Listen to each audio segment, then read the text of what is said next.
Desde Bogotá, Colombia, Suramérica, viaja una señal por el ciberespacio. 5 continentes conectados con la señal que te brinda un pasaporte a una nueva vida. Somos www.cielosabiertosturradio.com, una emisora que cubre tu vida las 24 horas del día. Cielosabiertosturradio.com. Cielos abiertos,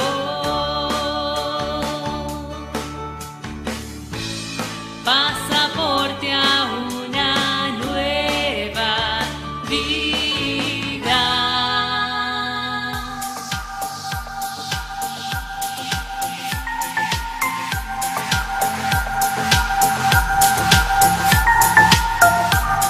Damos gracias a Dios que nos permite una vez más poder compartir por medio de las redes sociales y tener estos espacios en los cuales desarrollamos estos programas, Facebook Live, a través de YouTube, y son programas en los cuales somos instruidos, somos edificados, por supuesto somos llamados a escudriñar las Escrituras, a verificar todo lo que se presenta a través de la emisora Cielos Abiertos. Y desde hace 8 días venimos abordando el tema de predicación expositiva. Predicación expositiva es el tema que se está abordando. ¿Con quién lo estamos haciendo? Con el pastor Hugo Gálvez, que se encuentra en Viña del Mar, en Chile. Antes de saludarlo, por supuesto, queremos agradecer a nuestros oyentes que nos escriben, comentan, también nos reportan sintonía desde qué ciudad, país, región están escuchando Cielos Abiertos, turradio.com, y también agradecemos las inquietudes, las preguntas que dejan allí a través de la caja de mensajes de estas redes sociales. Estaremos también atentos. Bueno, muy bien, después de esta breve introducción, vamos a saludar a nuestro invitado, el pastor Hugo Gálvez desde Chile. Pastor, una vez más agradecemos este tiempo que nos brindas a la audiencia. Muy buenas noches. Muy buenas noches, hermano Dani. Bueno, el privilegio es todo mío. Realmente para mí es el honor de poder estar con ustedes en esta noche con un tema tan relevante como es la predicación expositiva. Así es, pastor. Recordemos que hace 8 días iniciamos este tema y hablamos de qué es la predicación expositiva. También hablamos de ese fundamento bíblico, porque es muy importante cuando se habla de la predicación expositiva. Las personas que no han tenido conocimiento de ello, pues dicen, eso, ¿cómo está en la Biblia o cómo podemos relacionarlo con la Biblia? Por supuesto, de eso se hizo referencia, ¿no? También de por qué algunos no predican expositivamente, por qué no se conoce, bueno, todo eso. Ahora, pastor, después de tener como la información, ¿no es cierto?, que hemos presentado, las características de la predicación expositiva, sería muy importante para este programa, llevando la misma línea, la misma metodología, que miráramos un texto y desarrollemos la predicación expositiva. Así pues obviamente vamos comprendiendo mucho más. Es decir, lo que hemos recibido de información, de conocimiento, ahora cómo lo vamos a plasmar en el texto de la palabra de Dios. Así que, pastor, entonces te cedemos la palabra para que, por supuesto, demos desarrollo al tema. Muy bien, bueno, quiero comenzar invitando a todos los oyentes a ponerse el mameluco, el overol o lo que sea que se llame en sus países para comenzar un trabajo arduo. Vamos a trabajar en esta noche. Vamos a desarrollar la idea o el concepto de predicación expositiva, cómo tú podrías abordar la predicación expositiva en 3 puntos. Estos 3 puntos van a ser los 3 grandes bloques del programa de hoy, y probablemente vamos a tomar la hora completa para esto. Podrían ser 6 meses, pero vamos a tratar de condensar las ideas básicas para que tú puedas delinear y abordar un texto expositivamente. Lo primero que vamos a comenzar a ver, antes de desarrollar, es la importancia y lo sagrado que es esta tarea.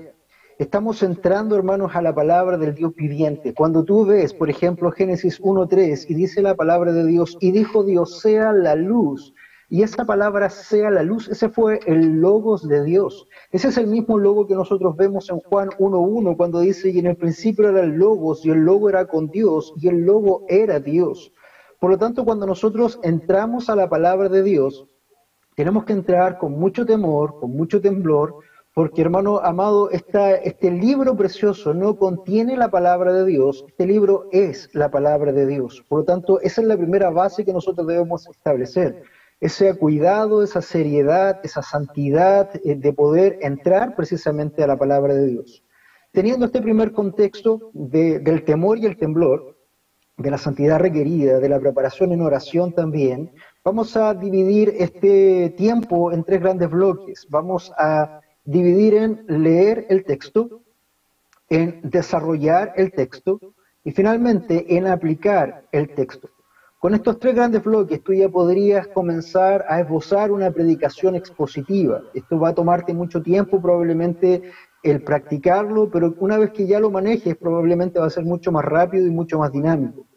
Bien, vamos a entrar y vamos a comenzar a trabajar, overall puesto, y vamos a comenzar con leer el texto. Gran título.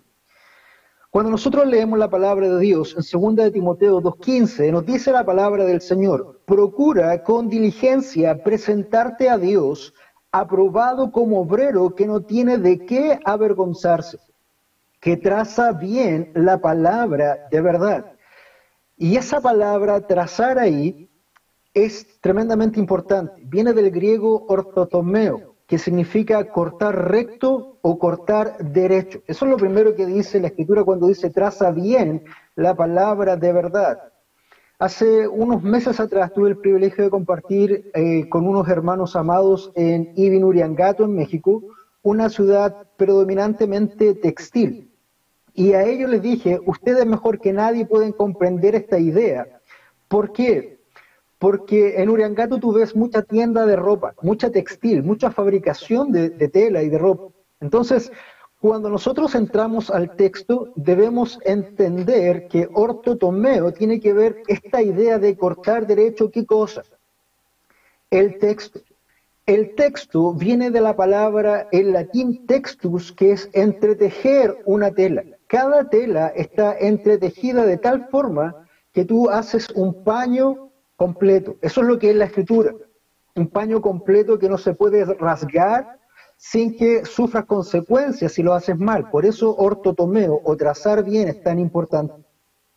Si tú imaginas en una ciudad textil que tiene una tela preciada, el fabricante va a tener mucho cuidado en hacer el corte lo más exactamente posible para aprovechar toda la tela. Porque si lo hace mal, esa tela va a ser una pérdida o va a quedar tela en desperdicio que no queremos. Entonces, en la Biblia es exactamente lo mismo. Debemos hacer un trazamiento correcto de la palabra de Dios para no equivocarnos ni errar en lo que estamos haciendo. Entonces, mi amado hermano, lo primero que necesitamos hacer para leer un texto es trazar bien la porción en la cual nosotros vamos a enmarcar nuestra predicación expositiva. Esto no es solamente un trabajo académico, sino que también tiene que ver una búsqueda espiritual, en oración, de lectura y todo lo que tiene que ver con la gloria de Dios. No solo debemos predicar expositivamente, sino que también debemos oír expositivamente. Déjame comentarte un poquito antes de seguir avanzando en esto. Hace algún tiempo atrás un hermano se acercó y me dijo: pastor, ¿cuál es el secreto que usted tiene para predicar? Yo hace 3 meses estuve acá y recuerdo lo que predicó. He escuchado otras predicaciones y no las recuerdo. Y yo le dije: hermano, el secreto es muy simple. En esta iglesia no se predica la palabra del pastor, se predica la palabra de Dios. Es la palabra de Dios la que hace los cambios, es la palabra de Dios la que transforma, no la palabra del predicador ni del pastor. Es Dios hablando al pueblo. Por eso es tan importante predicar expositivamente. Cuando nosotros entramos a esta idea de la predicación, en este punto de leer el texto, debemos entender que existen 2 tipos de predicación: la predicación impositiva y la predicación expositiva. Hoy, lamentablemente, aproximadamente el 95% de los púlpitos en Hispanoamérica usan predicación impositiva, no expositiva. Una predicación impositiva le impone al texto qué decir.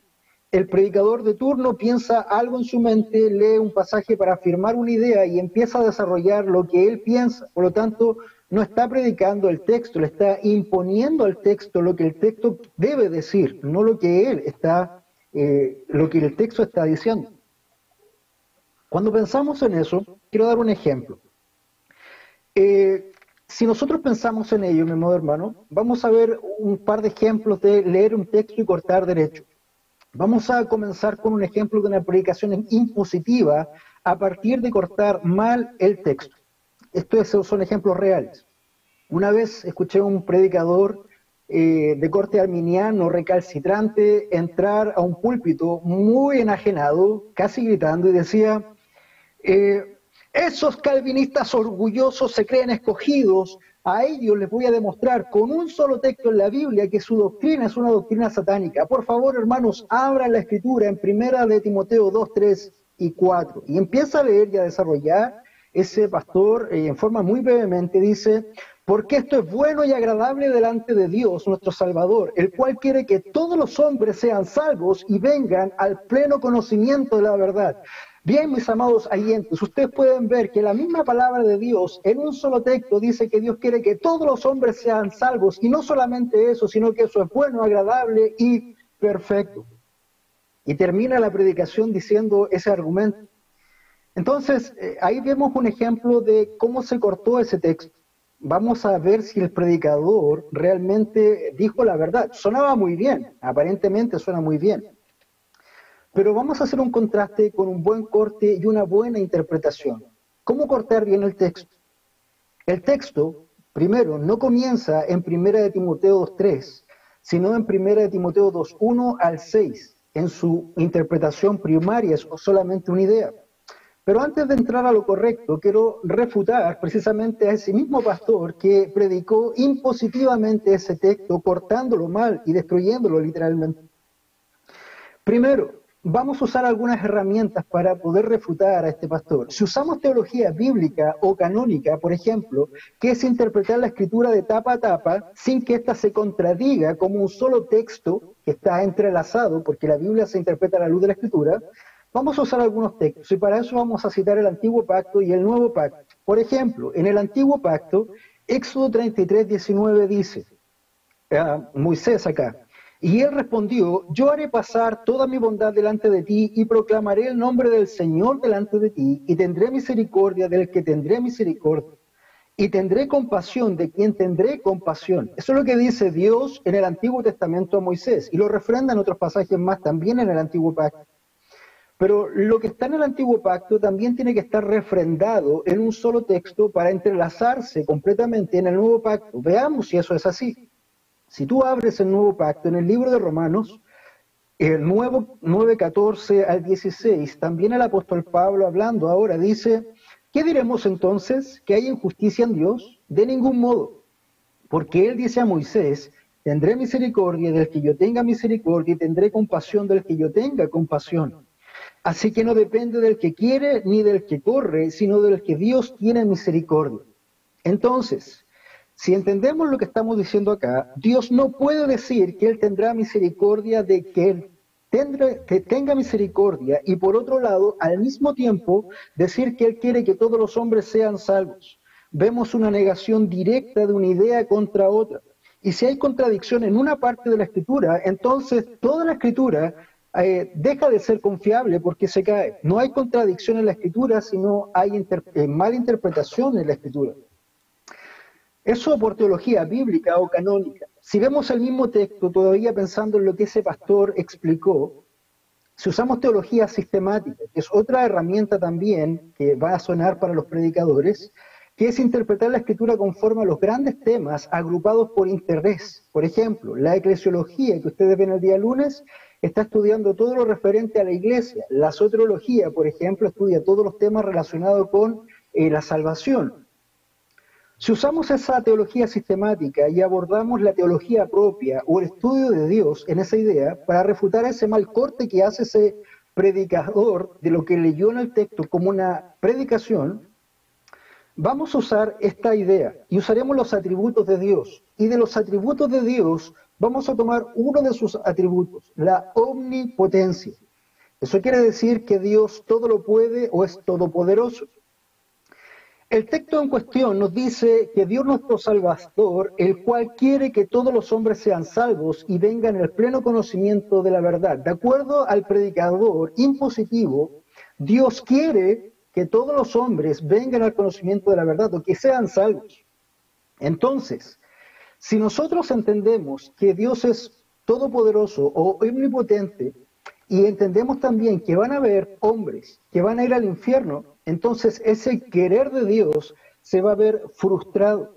Y si se ve frustrado Dios en querer, se cae también la omnipotencia de Dios. Entonces, hasta aquí, para refutar esa idea de este corte y esta interpretación de ese predicador, ya lo vimos por teología canónica y por teología sistemática, ya se cae por sí mismo. Pero ahora entrando otra vez a lo que es predicación expositiva, vamos a hacer el corte correcto, el ortotomeo de cómo cortar precisamente ese pasaje que se abordó en tan mala forma. El pasaje dice así, del 1 al 6. Exhorto pues, ante todo, que se hagan rogativas, oraciones, peticiones y acciones de gracia por todos los hombres, por los reyes y por todos los que están en autoridad, para que podamos vivir una vida tranquila y sosegada con toda piedad y dignidad. Porque esto es bueno y agradable delante de Dios, nuestro Salvador, el cual quiere que todos los hombres sean salvos y vengan al pleno conocimiento de la verdad.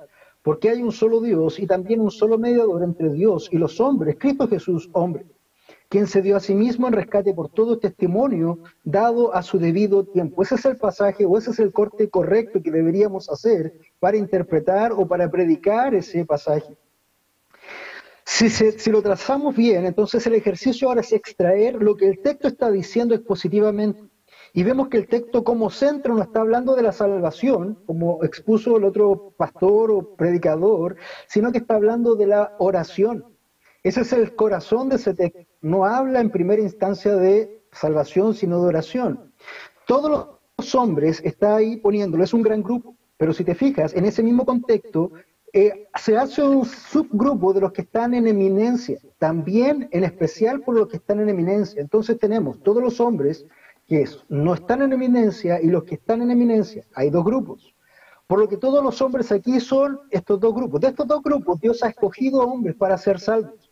Esto ocurre porque el contexto está hasta el versículo 6. Entonces, nosotros debemos orar por todos los hombres, no solamente por los que no están en eminencia, sino también por los que están en eminencia, porque de los dos grupos hay salvos. Dios no solamente va a salvar a los hombres pobres o a aquellos que no tenemos nada, sino que también ha escogido reyes, presidentes, senadores.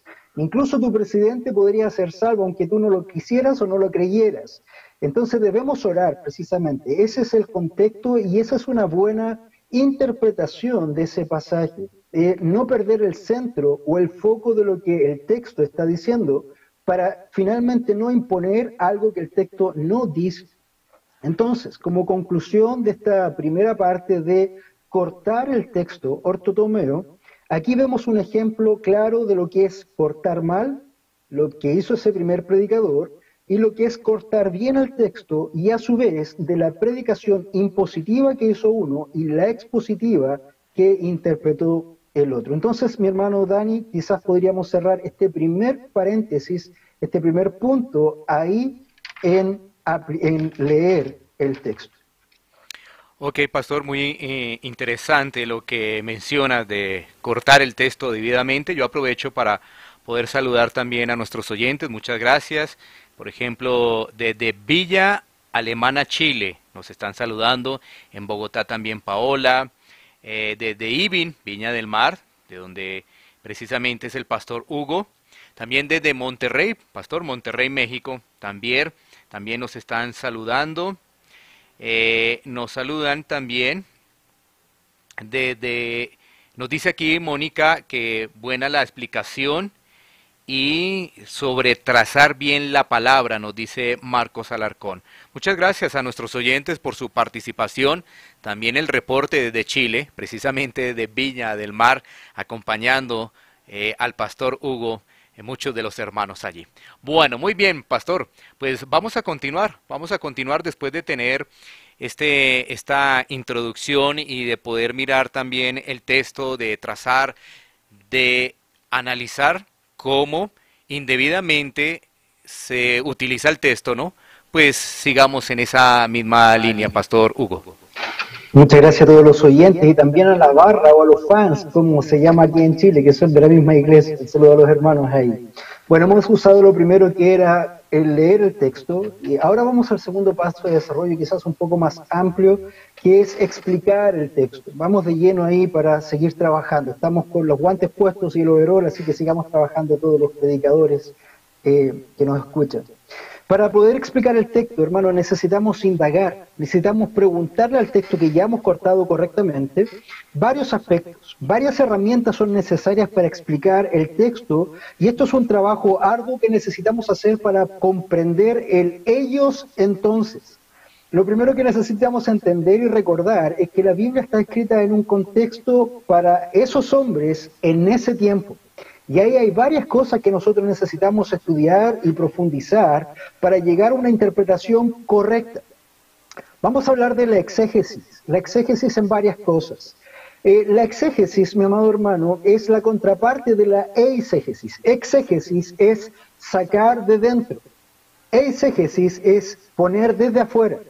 El gran porcentaje de las predicaciones hoy día son eisegéticas. ¿Qué quiere decir? El predicador mete sus ideas en el texto y desarrolla una predicación desde sus ideas, pero no del texto. Mientras que una exégesis es sacar del texto lo que el texto dice para poder explicar o enseñar la palabra de Dios y no la palabra del predicador. Entendiendo esos dos términos, seguimos avanzando y vamos a ver, por ejemplo, la exégesis y los contextos. Cuando hablamos de los contextos, necesitamos hablar o preguntarle al texto o a las fuentes que nosotros vamos a investigar, ¿dónde fue escrito esto? Las situaciones religiosas que estaban ocurriendo, políticas, de costumbres culturales, etcétera. Por ejemplo, mira, voy a contarte un caso real de una predicación que alguna vez pasó por ahí. Había un predicador leyendo un pasaje, tratando de predicar, y llegó a Juan 12:15, y él dijo, no temas, hija de Sión, he aquí tu rey viene montado en un pollino. Y el predicador dijo, y en ese tiempo, en ese contexto donde Jesús vivía, los pollos eran más grandes que ahora, por lo tanto, este era un pollo gigante donde el Señor Jesús venía sentado. Esto puede ser irrisorio, jocoso, pero es un tema real, eso pasó. Un predicador diciendo que Jesús venía sentado sobre un pollo. La idea nunca fue un pollo, era un asno, un pollino es un asno. Pero eso precisamente es porque no se entiende o no se estudia a qué se refiere cierta parte de la predicación. Otra idea de las costumbres o de temas culturales que debemos estudiar. Por ejemplo, 1 Samuel 24:3 dice, y cuando llegó a un redil de ovejas en el camino donde había una cueva, entró Saúl en ella para cubrir sus pies. Y David y sus hombres estaban sentados en los rincones de la cueva. Entonces el predicador lee, Saúl cubrió sus pies. Y empieza a preguntarse, ¿qué significa eso? ¿Se tapó con algo? ¿Tenía frío? ¿Algo le incomodaba? ¿Tenía los pies desnudos? Entonces puede llegar a interpretar lo que bien te parece si tú no entras a un contexto cultural. Por ejemplo, ahí dice cubrir los pies, y eso literalmente es agacharse, cubrir tus pies con la ropa porque vas a defecar. Es lo que estaba haciendo el rey Saúl ahí, era sentarse a hacer sus necesidades, y cuando estaba en esa posición y en ese momento, el rey David lo tuvo a la mano para matarlo. Si te das cuenta, estaba muy vulnerable el rey Saúl, porque ¿quién de nosotros está activo o muy alerta cuando está en esas situaciones de la vida cotidiana? Pero muchas personas probablemente van a pasar por alto estos contextos culturales que son tremendamente importantes para interpretar o saber lo que está ocurriendo realmente en la palabra de Dios. Entonces, ¿qué necesitamos para esto? Necesitamos buenas herramientas como comentarios exegéticos, comentarios históricos, teológicos, de contextos, de usos y costumbres, para saber y apuntar a qué se refería el escritor inspirado. Recuerda que es a ellos entonces. Eso con respecto a la exégesis y el contexto. Como otro tema es la exégesis y las fuentes originales.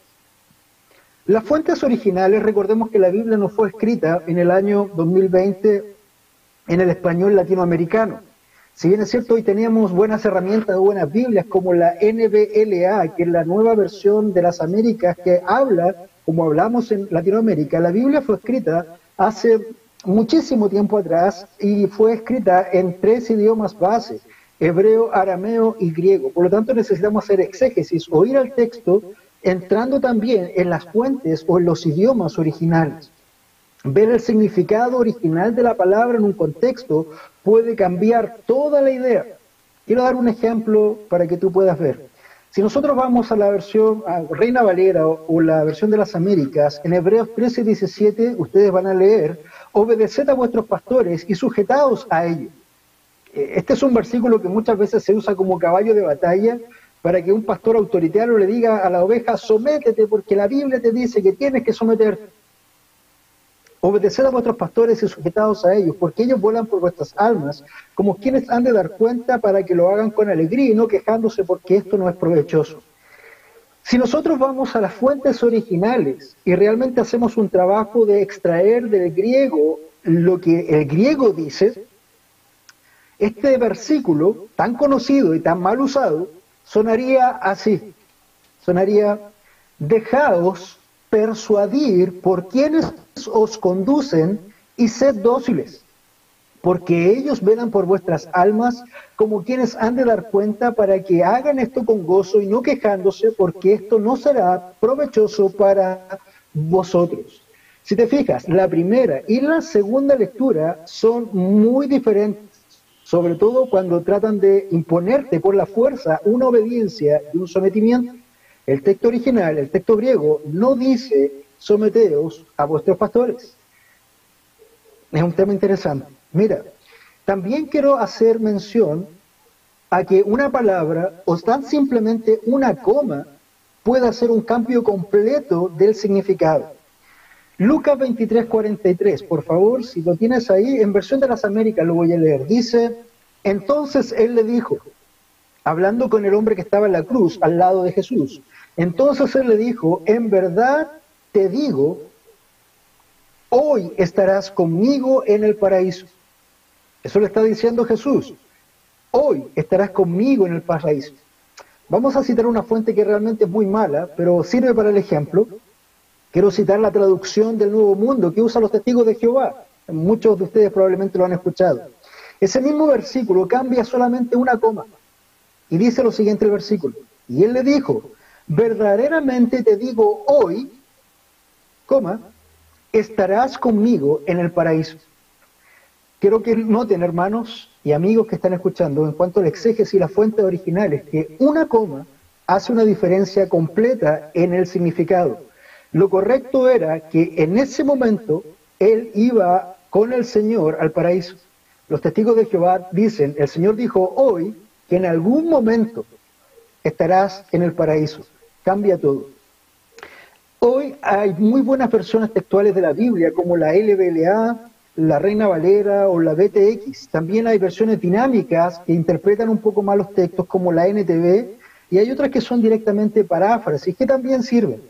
De todas se puede estudiar en el escritorio pastoral, pero también se recomiendan herramientas como interlineales que nos ayuden con los originales para tener el griego, el hebreo a la mano sin ser expertos en esos idiomas.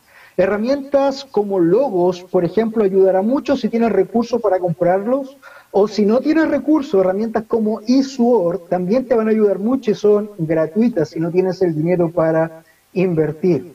Entonces ahí tenemos, por ejemplo, la exégesis y los contextos y las fuentes originales. La exégesis y las narrativas quisiera entrar en este momento. Es poco el tiempo hoy día, así que voy a avanzar rápido. Quiero pedir las disculpas a los oyentes. La exégesis y las narrativas. Al momento de interpretar un texto, esto se conoce como hermenéutica, es muy importante también considerar la narrativa del texto. No todos los libros de la Biblia tienen la misma narrativa. Por ejemplo, en la Biblia encontramos historia, en la Biblia encontramos poesía, en la Biblia encontramos alegoría y así diferentes narrativas.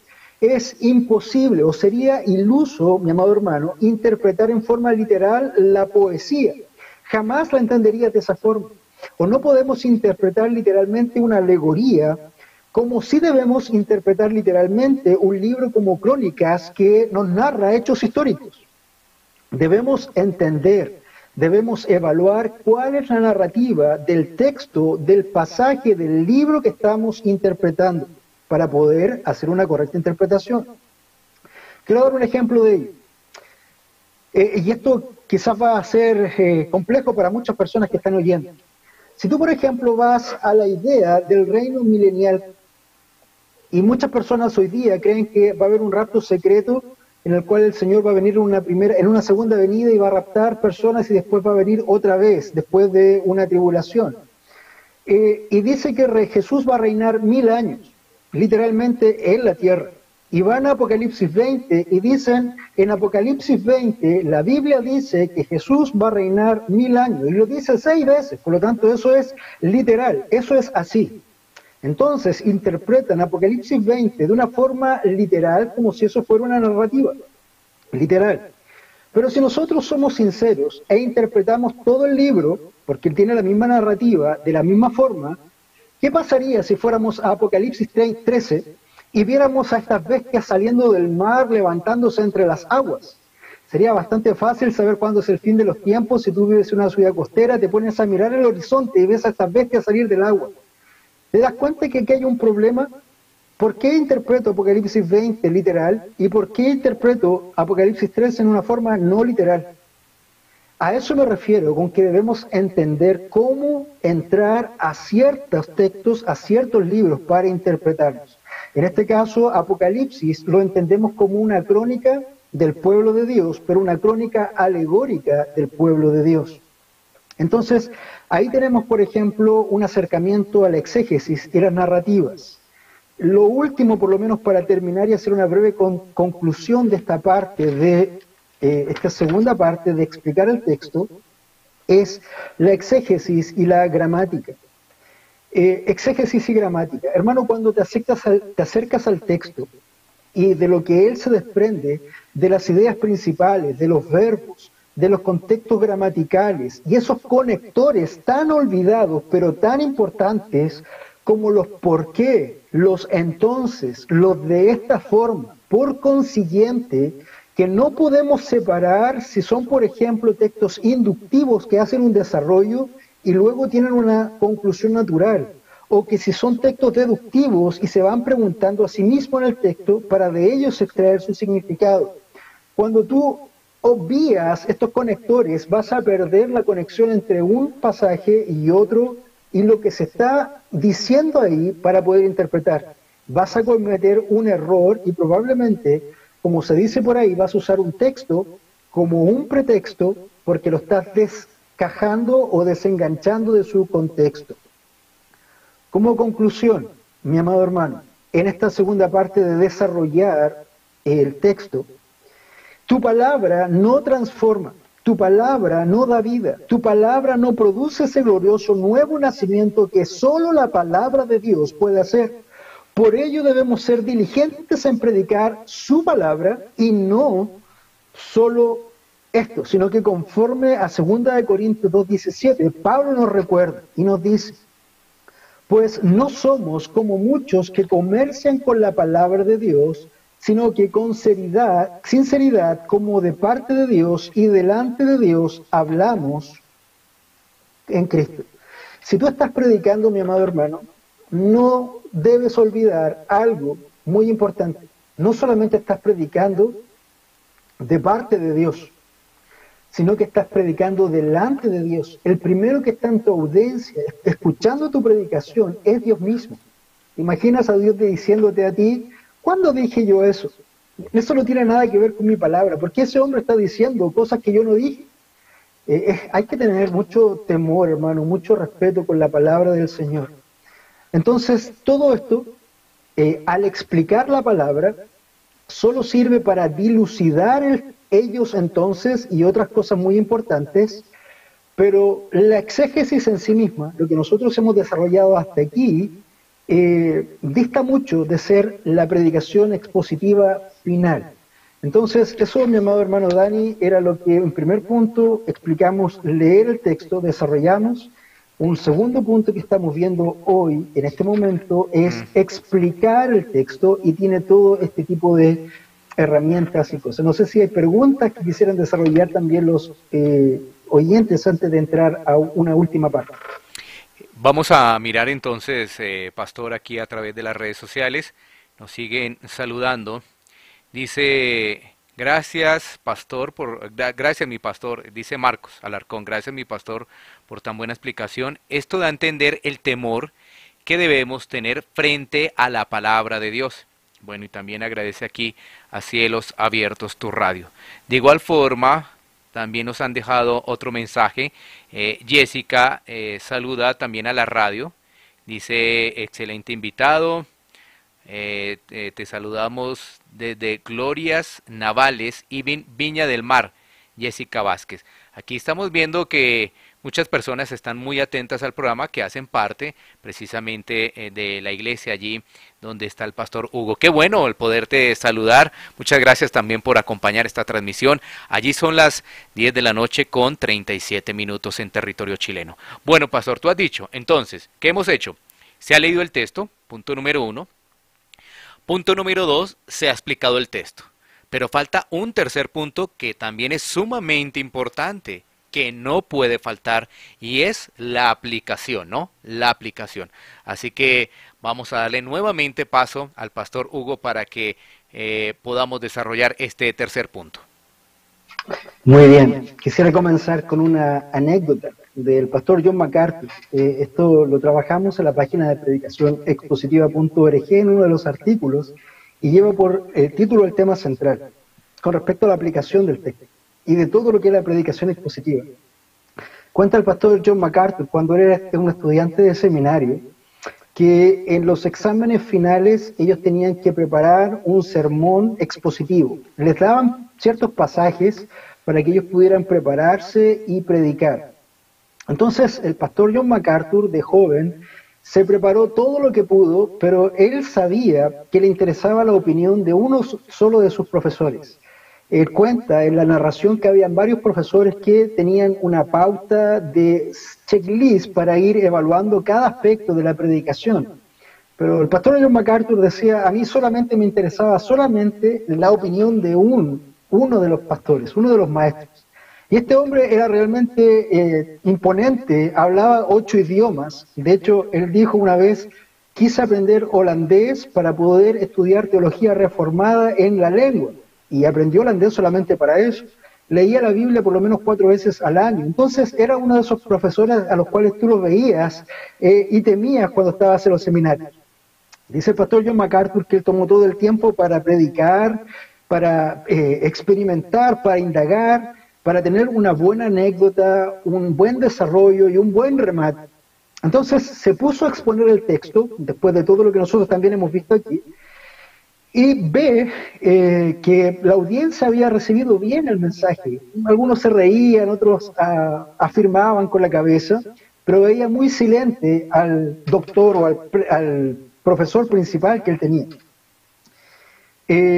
Cuando MacArthur termina de predicar, ve que todos los profesores están escribiendo sobre sus notas, pero ve que el pastor principal de él no escribe nada.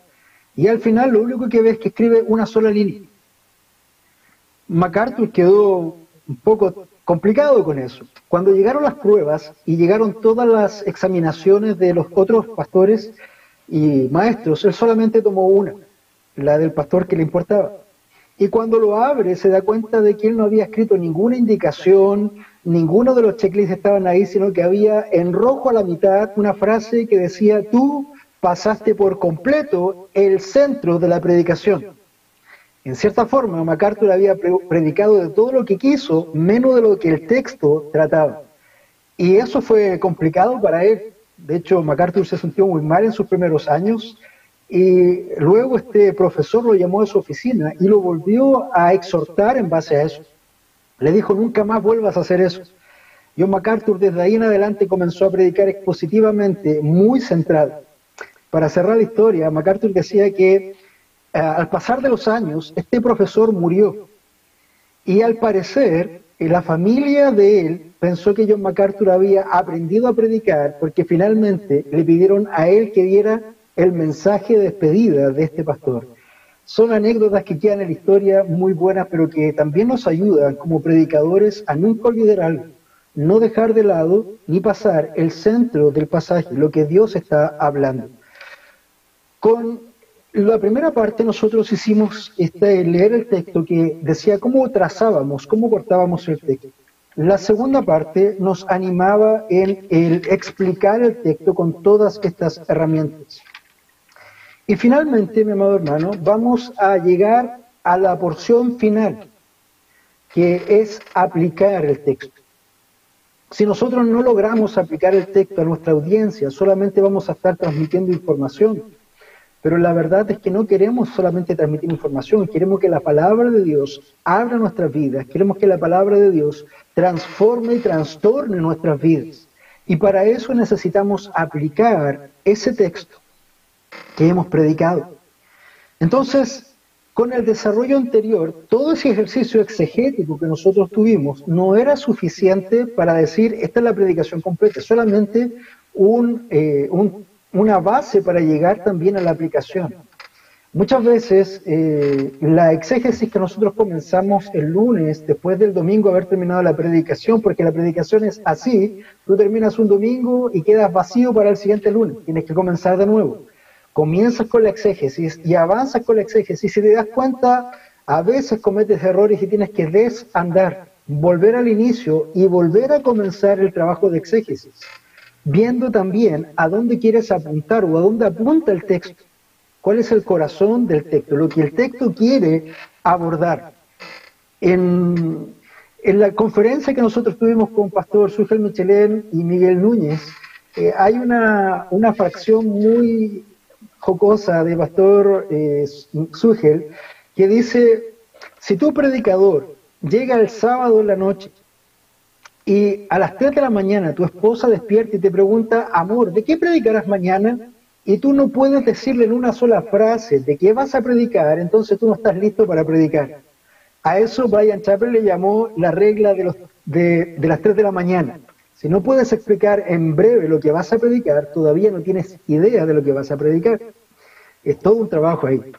Entonces, la aplicación del texto, mi amado hermano, tiene que ver con todo este desarrollo que se hace. Se usa esta reflexión teológica. ¿Qué quiere decir la reflexión teológica? Todo el pasaje tiene que estar en un contexto dentro del gran panorama de la Escritura. ¿Dónde está Cristo? ¿Dónde está la redención ahí? ¿Dónde está la exaltación de Dios? ¿Dónde está la humillación del pecador que busca precisamente el sentido de un púlpito veraz? Entonces, todo eso es un trabajo que el predicador debe hacer antes de llevarlo a el púlpito. Hasta aquí, si te das cuenta, es un trabajo largo, arduo, son horas de predicación, de estudio, de preparación en la semana. Entonces, se usa también la teología bíblica, que es el contexto de tapa a tapa, para ver cómo cuadra todo dentro del contexto. La teología sistemática también para ver las diferentes temáticas de la Escritura. Todo eso te ayuda a comprender cómo calza mi texto en la historia de la redención, ya que todo texto al fin y al cabo debe apuntar a Cristo. Eso lo vimos la semana pasada cuando dimos el ejemplo de los que camino de Emaús. ¿Recuerdas cuando aparece Cristo y le dice, todas las escrituras hablaban de mí? Y le cita a Moisés, a los profetas y a los salmos. Entonces todo ese trabajo finalmente tiene que llegar a una aplicación. Cuando nosotros hacemos la exégesis, llegamos al ellos entonces. Cuando nosotros vamos a la aplicación, lo que hacemos es hacer toda esa reflexión teológica para llegar al nosotros ahora. Vamos a la cruz de Cristo, luego vamos a la contextualización de lo que nosotros estamos viviendo y cómo eso aplicaría a nosotros ahora, y ahí se lleva el pasaje o la aplicación al nosotros ahora. Entonces, toda predicación, hermano Dani, y oyentes, predicadores, debe exaltar a Cristo y debe humillar al predicador para ver más urgentemente su necesidad de Dios. El púlpito no es un juego, el púlpito no es un circo, el púlpito no es para atraer masas, el púlpito es para exaltar a Dios. Ya sea que vengan 10.000 a escucharte como venían en el tiempo de Spurgeon, o más de 25.000 en los tiempos de Whitfield, o vengan 3 personas, 10 personas. Porque, mi amado hermano, tú no estás para números, tú estás para ser fiel a la predicación de la palabra de Dios. Hoy solamente se usan artilugios psicológicos para decirle a las personas lo buenas que son, tu mejor vida ahora, lo imprescindibles que son para Dios. Dios te ama tanto que no puede vivir sin ti. Por favor, ven y abre tu corazón al Señor. O que son príncipes o princesas del reino, tocando su hedonismo, tocando su vanidad y egocentrismo. Hermanos amados, todo eso no es más que una vieja mentira de Satanás a tu corazón diciendo seréis como dioses, tratando de que te adulen o que te soban el lomo. Hermanos, Satanás solamente busca adormecer sus conciencias y para eso hay muchos púlpitos que son púlpitos de Satanás hoy día dentro de las iglesias. Adormece las conciencias para llevarte al infierno, como ya nos decía Jeremías. Jeremías decía lo siguiente, Jeremías 5:30 y 31. Algo espantoso y terrible ha sucedido en la tierra. Los profetas profetizan falsamente, los sacerdotes gobiernan por su cuenta, y lo peor de todo, decía Jeremías, es que a mi pueblo así le gusta. No les interesaba la gloria de Dios, no les interesaba el Evangelio, no les interesaba la exaltación del nombre de Cristo, ni la humillación, ni el arrepentimiento, le interesaba lo que a ellos les gustaba, que les rascaran el oído. Eso, mi amado hermano, lo único que va a hacer en estos días tan peligrosos es llevarte al infierno. Para terminar y dejar ya un tiempo a preguntas y respuestas si quisieran, una analogía con eso. Son tan peligrosos los púlpitos así que te adormecen hasta matarte. Cuenta la historia de un chef que decía, ¿tú sabes cómo cocer una rana? Primero decía, tú no tienes que matar a la rana, porque cuando vas a matar a la rana, el sabor se pone malo. Por lo tanto, debes cocer a la rana viva. Si tú calientas una olla o un pote donde vas a cocinar y haces que el agua hierva, y tú pones la rana viva y la rana va a saltar.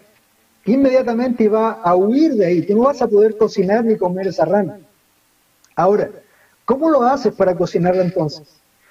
Pones el agua, la olla, empiezas a entibiar el agua a una temperatura que esté lo más agradable posible para esa rana.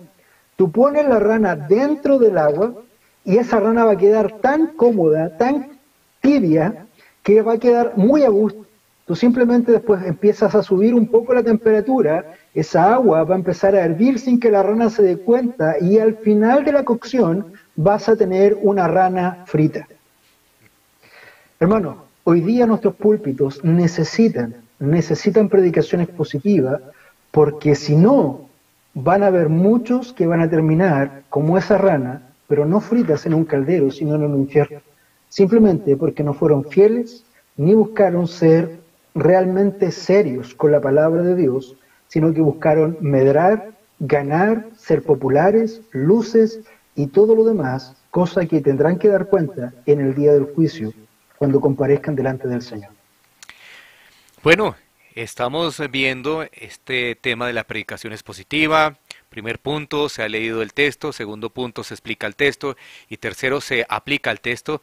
Y algo que debemos resaltar que ha mencionado el pastor Hugo antes de las preguntas que hay, efectivamente, pastor Hugo, es, por supuesto, exaltar a Cristo, ¿no? Cristo es el centro de la Biblia, Cristo es lo más importante, entonces, por supuesto, que debe estar. Bueno, pastor, aquí tenemos preguntas, efectivamente. Raúl dice, si hay algún libro de usos y costumbres bíblicas para recomendar, libro de usos y costumbres bíblicas.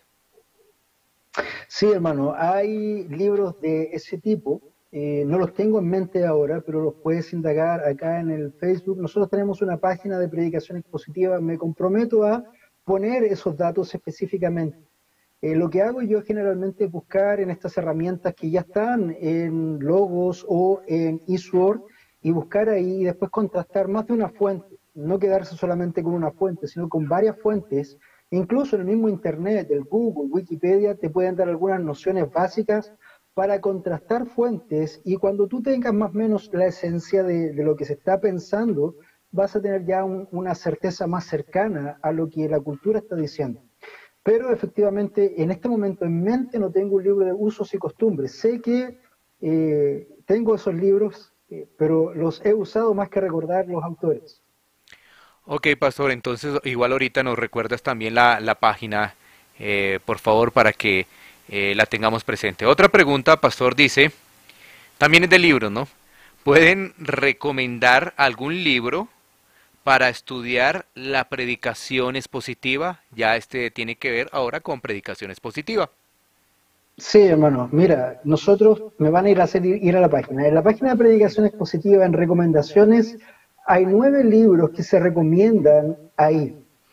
Probablemente uno de los más recomendados por ser escrito por un autor latinoamericano, con un pensamiento y un desarrollo latinoamericano. La palabra de Dios es para todos por igual, pero como latinoamericanos entramos en forma diferente. Es el libro de Swiffer Michelin, De parte de Dios y delante de Dios. Ese es un muy buen libro de predicación expositiva.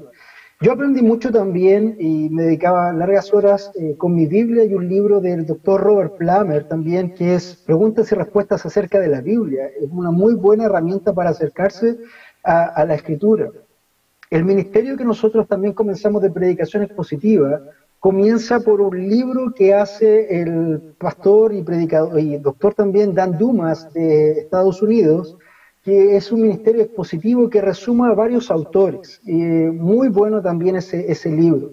Si tú vas a predicacionexpositiva.org vas a encontrar por lo menos 9 libros que son recomendados para entrar a la predicación expositiva, y en la parte de abajo va a haber una ampliación de más herramientas que los ha dejado el doctor Luis Contreras, entre ellos usos y costumbres, va a estar ahí, no lo tengo en mente, pero va a estar ahí, de libros que tú puedes buscar o comprar. ¿Por qué quisimos hacer eso? Porque los libros teológicos no son económicos, no son baratos.